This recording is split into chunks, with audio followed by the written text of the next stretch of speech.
Yes, man, it's that time of a Monday morning when we talk relationships. And when it comes to love, one can generally expect that couples will fight, every now and then. But a recent study out of Kansas State University has found that arguments about money are the #1 reason why couples actually get divorced. So what is the biggest cause of conflict when it comes to money in our relationships? Well, we hit the streets to find out. Biggest cause for conflict to do with money in our relationship is a lack of money. I think sometimes it's a squeaky bum time, so you just don't have enough to get through, and that can cause a bit of anxiety, which can lead to a ruckus at times. I think the biggest cause of conflict in money is when people hide things, when people are deceitful. I suppose if the one person spends more and the other is more frugal, I think I've seen it in relationships where that is a huge concern. Maybe when one does something the other one doesn't not aware of. Maybe when you buy a car and your partner's not happy with it. When you buy an expensive car and the partner's not happy with it.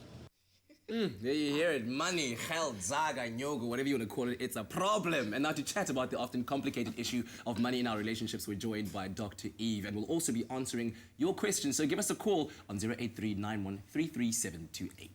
Dr. Eve, so good to have you here. Nice to be here. Now, the Kansas State University study revealed that it didn't matter how much money you made or how much you were worth. Arguments about money is universal. Now, when it comes to your therapy couch, is that the case? Do people find that they struggle with money a lot in their relationships? Yeah, people talk about two things in my therapy couch, which is sexuality and money. Yeah. And the two of them are completely interrelated.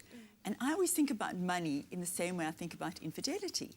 People practice financial infidelity with each other. Wow. Financial infidelity? Financial infidelity, yeah. And just like you heard somebody speaking right now, you saw, she's saying when you keep it a secret.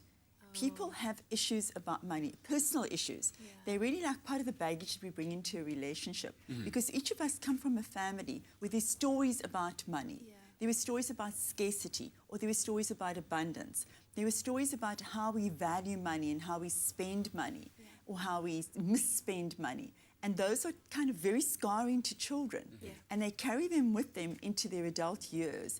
And then they take them into their intimate relationships as well. And two people obviously have got different values and different cultures around everything, including money. And so they go into deep disquiet and conflict about how do I manage my money story, because there is an intense emotion which is attached to money, just like to sexuality. And so it gets, and I'll talk about the connection between sexuality and money. So it goes into this very deep place of like taking polarized positions about this is how I think money should be spent, because that's coming like from my family voice. We didn't have a lot of money, so we've really got to be very careful about saving, or we didn't have money and I'm going to really splurge. And then the other person could have a very different or very relaxed feeling about money.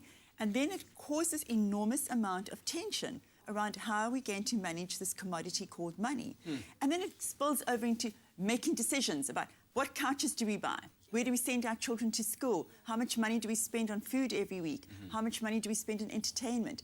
And what couples don't do is go through the difficult task. And I find this is like one of the most difficult conversations that couples don't have, is sitting down and creating a budget.